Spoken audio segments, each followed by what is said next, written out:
Assalamualaikum warahmatullahi wabarakatuh. Perkenalkan nama saya Adi Boy Saputra dengan NPM akhir 279 dan rekan saya. Saya Gilal Hafafi dengan nomor NPM akhir 269. Oke, di sini kita akan menjelaskan atau menguji kode program yang dimana tujuannya untuk menganalisis normalisasi dan juga key fault pada klasifikasi diabetes menggunakan SVM dengan jurnal yaitu mengklasifikasi pasien diabetes.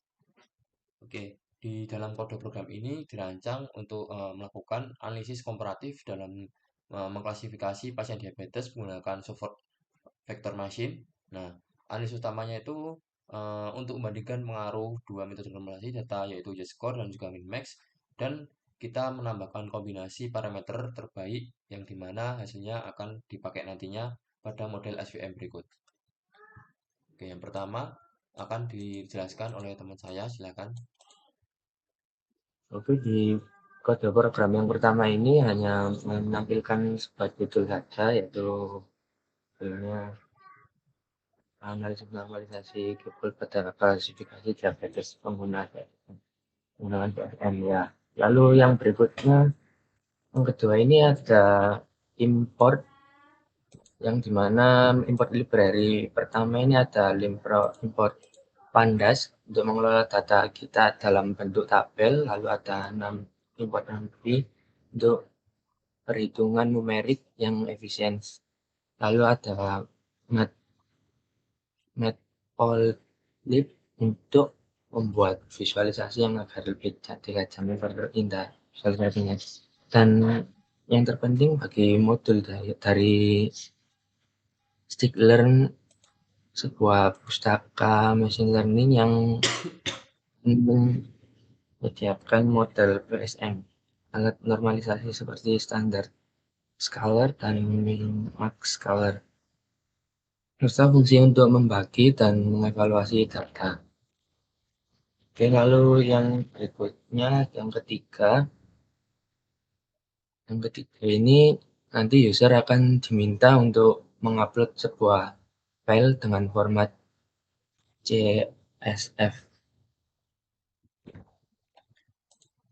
File itu nanti adalah sebuah datasetnya dengan yang formatnya CSV itu.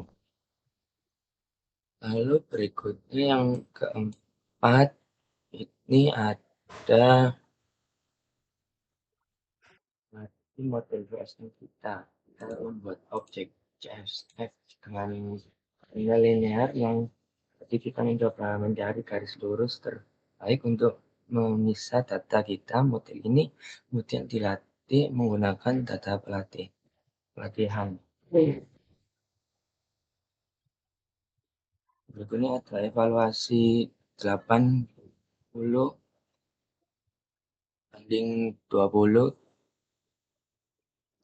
tapi cara yang lebih bagus yaitu keyword cross validation. Bayangkan kita membagi seluruh data set menjadi K bagian atau false.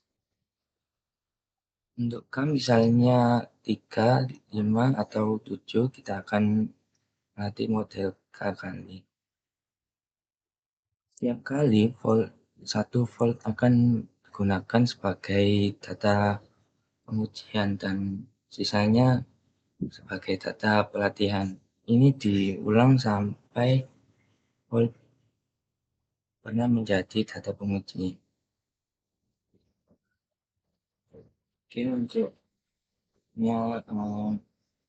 memuat dan membersihkan data diabetes yang penting, normalisasi data agar siap untuk model.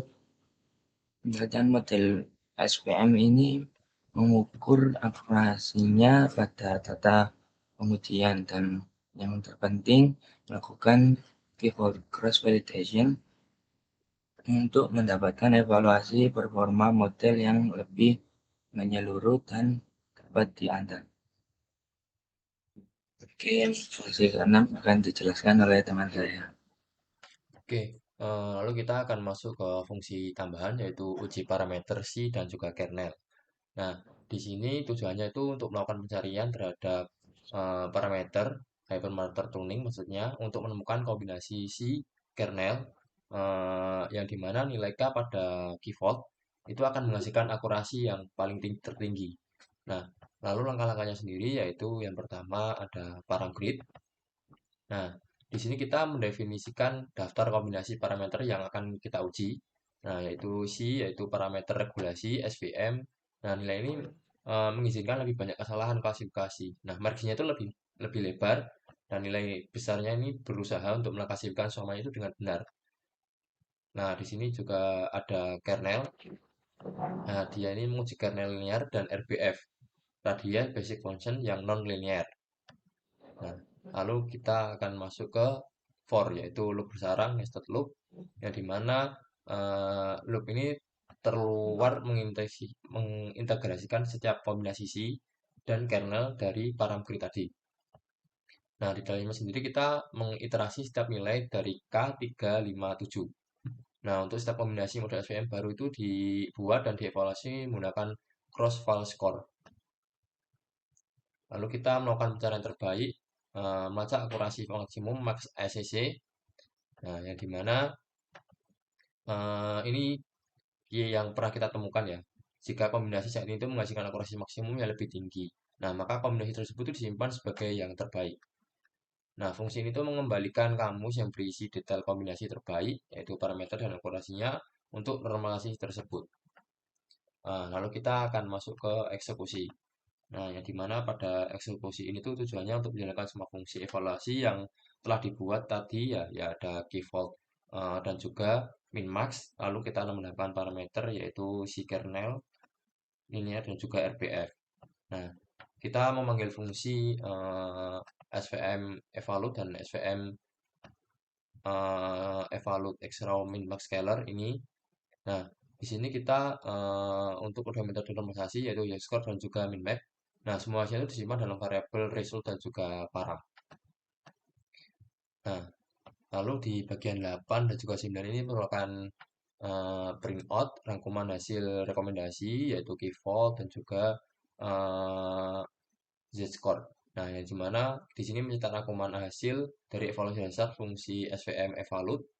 Nah, bagian itu juga mencari dan merekomendasikan kombinasi normalisasi dan nilai K yang mana memberikan akurasi K volt maksimum dari pengujian awal tadi. Nah, yang bagian 10 ini merupakan rekomendasi parameter terbaik. Nah, dia mencetak hasil dari pencetakan parameter fungsi yaitu SVM evaluate with param. Nah, bagian ini memberikan rekomendasi konkret mengenai kernel dan juga nilai C yang mana yang harus digunakan untuk masing-masing metode normalisasi untuk mendapatkan performa yang terbaik. Nah, di sini merupakan hasil kode yang sudah di run. Nah, yang dimana pada jumlah data set cleaning yang sudah di cleaning ini sudah sesuai dengan dataset kita, karena kita juga melakukan cleaning manual, yaitu menghapus baris kode, yaitu ada beberapa parameter, itu yang nilai 0 maka kita hapus dalam satu baris, eh, dan hasilnya juga sama, 724. Nah, di sini kita mengevaluasi informasi Z-score yaitu accuracy testing 80/20. Ini catatan yang sudah dari testing dengan hasil akurasinya itu 75,17%. Dengan tabel conversion matrix sebagai berikut. Nah, ini 80 merupakan nilai positif pasien diabetes dan ini dengan label 1 di baris 0 ini merupakan nilai yang salah yaitu yang negatif diabetes padahal dia positif dan 21 juga sama dan 29 ini merupakan nilai yang positif diabetes. Nah, untuk menghasilkan 75,17%, dia menambahkan 80 tambah 29 lalu dibagi dengan hasil penambahan berikut yang hasilnya totalnya nanti ada 75,17%. Nah, di min max sendiri juga kurang lebih sama. Dia akurasitasnya yaitu 75,85%. Nah, ini merupakan evaluasi parameter SVM dan juga z-score yang kita tambahkan yaitu si kernel linear dan juga si kernel RBF. Nah, yang dimana si 01 ini dengan K3 mainnya itu 76,38, maksnya 79,25, lalu C01 kernel itu K5 76,66 main untuk mainnya dan maksnya 81,38, dan K7-nya 76,66, maksnya 80,58 dan seterusnya sampai di kernel RBF ini. Lalu untuk evaluasi parameter SVM min-max sendiri kurang lebih juga sama. Dia menggunakan C-kernel dan juga RPF. Nah, ini yang di bawah ini merupakan rangkuman hasil normalisasi dan juga key vault. Yang pertama ada normalisasi Z-score dengan akurasi speed testingnya itu 75,17%, dengan K3 meannya itu 76,52 dan max-nya itu 79,67%, dan K5-nya itu meannya 76,25, lalu max-nya 81,38%, dan K7-nya 76,7% untuk main-nya, dan max-nya sendiri yaitu 80,58%. Nah, di sini juga ada normalisasi min max dengan akurasi speed testingnya itu 75,86, dengan hasilnya tuh K3 untuk mainnya itu 76,24 dan max-nya 78,42. Lalu di K5 mainnya 76,39 dan max-nya sendiri 81,38, dan untuk K7 mainnya itu di 76,80% dan untuk max-nya sendiri 80,58%. Dan di sini kita juga merekomendasikan akurasi key vault yang paling tertinggi, yaitu kita menggunakan normalisasi Z-score ya dengan key vault 5, yaitu 81,35%. Nah, ini ya. Kita menggunakan ini karena dia yang merupakan hasil yang paling tinggi untuk akurasi maksimumnya. Nah, kita juga merekomendasikan parameter SVM terbaik yang sudah kita lakukan, yaitu di si kernel dan juga RPF tadi ya. Dengan hasilnya tuh ini normalisasi score. Untuk normalisasi score sendiri, kernel terbaik RPF ya, RPF itu di C1. Nah, dengan key vault 5.